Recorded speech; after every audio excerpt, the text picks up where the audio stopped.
آخر کوئی بات بھی ہے؟ جو سب کہہ رہے ہیں کہ میں کھو گیا تھا، میں کھو گیا تھا، پھر اور کیسے کھو جاتے ہیں؟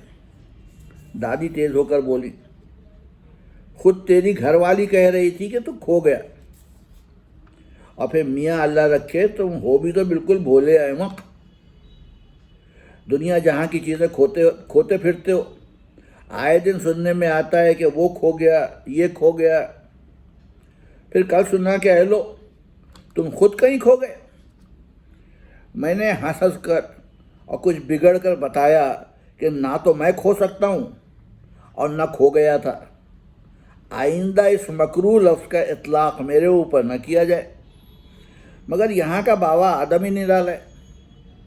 جب میں نے کہا کہ میں کھویا نہیں بلکہ رہ گیا تھا تو وہ بولی کہ بیٹا رہ تو ہماری بچی گئی تھی، تم تو آگے جا کے نہ معلوم کہاں کھو گئے تھے۔ قصہ مختصر، تھوڑی دیر اسے بحث کی اور جیسے بنا ان سے جان چھڑائی۔ اس کے بعد خانم سے حجت اور بحث ہوئی، اس نے مجھے الزام دیا اور میں نے اسے، وہ اٹاوا پر اتری اور سیکنڈ کلاس میں بیٹھی، اور جب دیکھا کہ میں غائب ہوں اور ریل چل دے گی تو اتر پڑی، اور ادھر میں دوسری طرف سے دوڑ کر بیٹھ گیا۔ میں نے ارادہ تو لڑنے کا بہت کیا مگر آئندہ پر اٹھا رکھا۔ میں نے اسے کہا تو کھو گئی تھی، اور اس نے کہا کہ تم کھو گئے تھے۔ اب فیصلہ ناظرین کے ہاتھ میں کہ کون احمق ہے، بلکہ نہیں، احمق تو دونوں ہیں۔ سوال یہ ہے کہ زیادہ احمق کون ہے اور کھو کون گیا تھا، میں یا وہ؟ اب اس کے آگے کا باب یعنی چیپٹر، عنوان ہے چنبیلی کی کلی۔ جی ہاں، چنبیلی کی کلی۔ نوٹ، اس کے تہوم بھی قائل ہیں کہ چنبیلی کی کلی کچھ شکرقندی کی ہم شکل ہو سکتی ہے، مگر اس کے یہ معنی تو نہیں کہ سر تو سالے کا منڈے اور اولے بہنوئی کے سر پر۔ ایک روز کا ذکر ہے، اتوار کا دن تھا اور میں چارپائی میں بیٹھا قلم میں روشنائی بھر رہا تھا کہ اتنے میں بلائے بے درما کی طرح ایسی بے تحاشا خانم آن کر گری کہ سب سیاہی پھیل گئی۔ ارے کہہ کر میں پھاند پڑا، اندھی ہو؟ تار اس کے منہ سے نکلا۔ ساتھی کی اس خوشی سے اس نے خبر سنائی، تار کھولتے ہوئے ایک عجیب نامعقول خبر۔ کیا عرض کروں، بس خبر کیا، حماقت کہیے۔ وہ یہ کہ ننا منا سا خانم کے ایک بھائی اور پیدا ہوا۔ پہلے تو میری سمجھ میں نہ آیا کہ اس عجیب و غریب خبر کو سن کر کیا کروں، ہنسوں یا روؤں۔ ذرا غور کیجئے کہ آپ کے ایک سالہ پیدا ہوا ہے، ایک اور، یک نہ شد دو شد۔ وہ مضمون ہے کہ کچھ چھیپ سی معلوم دی کہ کوئی سنے گا تو نہ معلوم کیا کہے گا کہ انہیں دیکھو حضرت سالے کی پیدائش پر خوش ہو رہے ہیں۔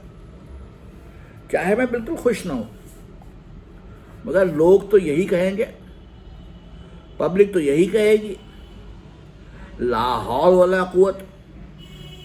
مجھے بھلا اس مولود سے کیا دلچسپی؟ چنانچہ وہ خیالات تھے جو تار کی عبارت پڑھتے ہی میرے دل میں آئے۔ میں نے تار پڑھا اور پھر خانم کی طرف دیکھا۔ خدا کی پناہ، ادھر میرے تو یہ خیالات، ادھر خانم کی یہ حالت کے مارے خوشی کے چہرہ دمک رہا تھا، آنکھیں خوشی کے نور سے لبریز اور چہرے پر مسرت کے تارے جھمک رہے تھے۔ میں نے دیکھا کہ میری پیاری بیوی، میری پیاری رفیقہ حیات، میری ہم سفر و ہم جلیس کس طرح پھول کی طرح ہمارے خوشی کے پنکھوڑی ہوئی جا رہی ہے۔ ایک جوش فرحت و شادمانی ہے کہ چھایا ہوا ہے۔ اچانک سوال پیدا کیا ایک شوہر کا یہ فرض اولی نہیں کہ وہ اپنی چہیتی بیوی کی خوشی میں شریک ہو؟ بیوی کے رنج و غم، ہنسی اور خوشی میں شوہر کا شریک ہونا لوازمات میں سے نہیں ہے؟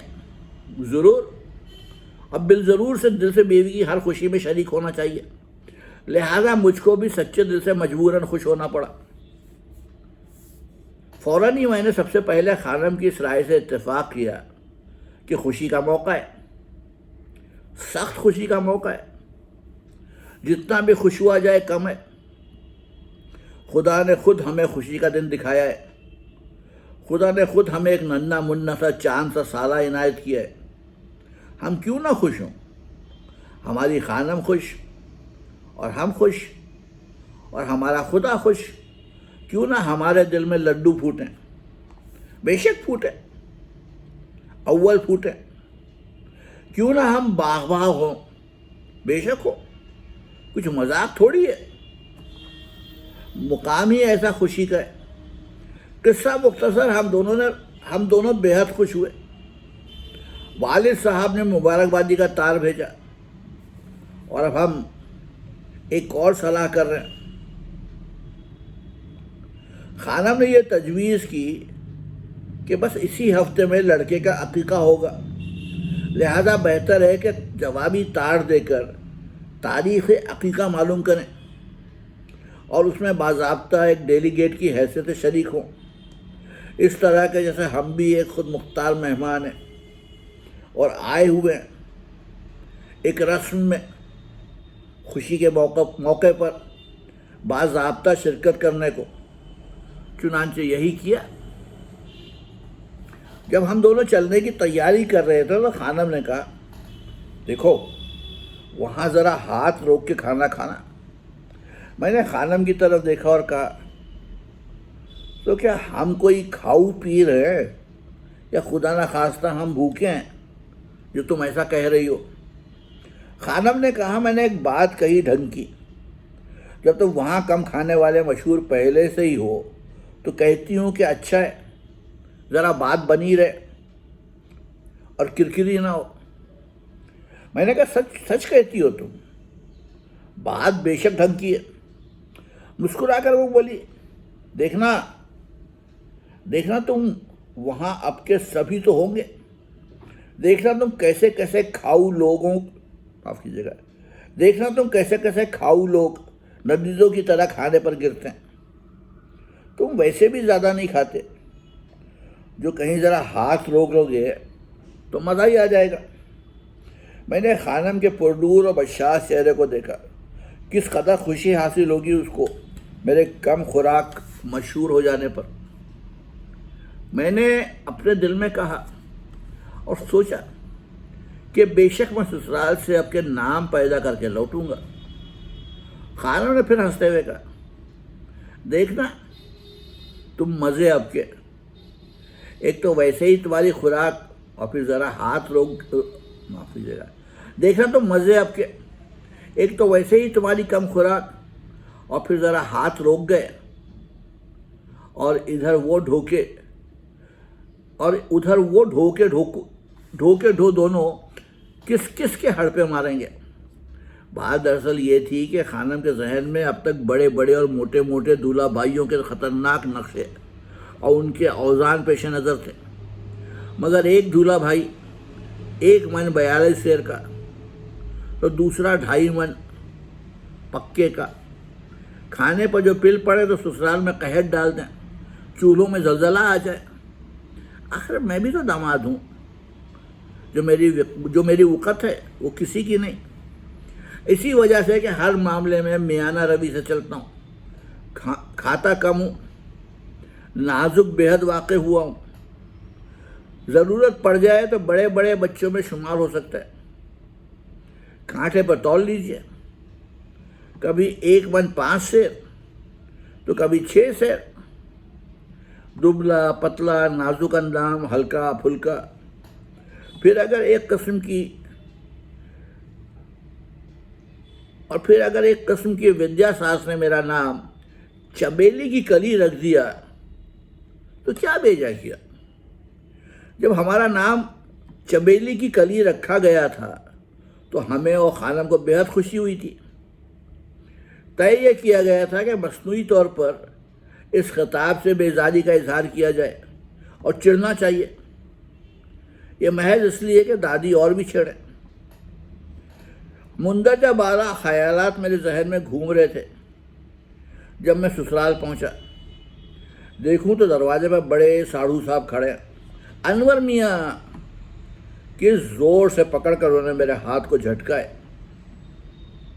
کہ بیان سے باہر۔ منجلے بھائی یعنی خانم کے منجلے بہنوں سے بھی ملاقات ہوئی۔ میں باتیں کرتا باہر ہی رہ گیا اور خانم اندر اتر گئی۔ تھوڑی دیر بعد میں اندر گیا۔ مہمانوں کی وجہ سے جگہ نہ تھی، پھر بھی ہماری آمد کا حال سن کر خانم والا پرانا کمرہ ہمارے لیے موجود تھا۔ خانم اپنے ننھے منھے بھیا کو گود میں لائی اور مجھے دکھا دیا۔ آپ خود خیال کیجئے کہ میں بھلا اسے کیا دیکھتا، کدھر سے دیکھتا۔ ایک پلپلی سی چیز تھی کپڑے میں لپٹی ہوئی، ناک، منہ، گال، وال سب ایک جیسے اور پلپلے سے معلوم ہو رہے تھے۔ خانم نے مجھ سے کہا اس کا نام رکھا جائے گا۔ میں نے دل میں سوچا کہ آخر میں کیا کروں، میں بھلا کیسے روک سکتا ہوں، اس میں کون سی نئی بات ہے۔ نام تو لوگ بغیر رکھے مانیں گے ہی نہیں۔ جب میں کچھ نہ بولا تو خانم پھر بولی، تم بتاؤ کیا نام ٹھیک رہے گا۔ نام مجھے کئی یاد آ گئے، جیسے پیر محمد، تیغ علی، قلندر بخش، کلب علی، شتر محمد وغیرہ وغیرہ۔ غل تھا علی کی تیغ کا سب رنگ ڈھنگ، غل تھا علی کی تیغ کا سب رنگ ڈھنگ ہے، جبریل کانپتے تھے کہ خیبر کی جنگ ہے۔ غل گوپاڑے کو تو جانے دیجیے، اس پر غور کیجئے کہ حضرت جبریل کیا نام سوچیں گے۔ قصہ مختصر، تیغ علی بہت اچھا نام ہے، اور یہ سوچ کر کے یہ تو ہم خود اپنے لڑکے کے لیے رکھ چھوڑیں، خانم کو کوئی اور نام بتا دیں۔ چنانچہ ہم نے سادگی سے کہا پیر محمد، مگر جناب وہ تو یہ سن کر بچے کو منہ کے پاس سے ہٹا کر تیور بدل کر بولی، معاف کیجئے، میں کچھ گھبرا سا گیا، آخر نباز ہوں نا۔ جلدی سے میں نے بوکھلا کر کہا، خدا کے واسطے خفا مت ہو، مجھے نام نہیں معلوم۔ تیغ علی بتانا نہیں چاہتا تھا۔ خانم خوش ہو گئی اور اب بچے کو میرے منہ کے قریب کیا۔ میں نے غور سے دیکھا اور انگلی اس کے گال پر رکھی تھی کہ وہ بولا ٹے۔ جلدی سے خانم نے کلیجے سے لگا لیا اور دوڑی چلی گئی۔ اس کے بعد میں گھر میں گیا، بڑی سالیوں سے دعائیں اور روپے لیے، مگر وہ ساس جو رشتے سے ایک قسم کی دادی تھیں اور جنہوں نے میرا نام چمیلی کی کلی رکھا تھا، انہوں نے دیا دلایا تو کچھ نہیں، بلکہ الٹی بلائیں لی۔ میری چمیلی کی کلی انہوں نے کہا اور چٹ چٹ بلائیں لیں۔ میں نے نظر نیچی کر کے جو دیکھا ہے، کنکھیوں سے خانم کی طرف تو خدا جانتا ہے کہ جان بوجھ کر وہ ایسی بن رہی تھی جیسے نہ تو اس نے کچھ کہتے سنا ہے اور نہ وہ اس کہنے سے خوش ہوئی، اور نہ اسے ان قہقہوں سے سروکار ہے جو منجلی آپا اور ان کے میاں اور بڑی آپا نے بلند کیا۔ تو یہ تھی اس ناول کی 10ویں قسط۔ کل پھر آؤں گا، آپ کو اگلی قسط سناؤں گا۔ تب تک کے لیے اجازت دیجیے، آداب۔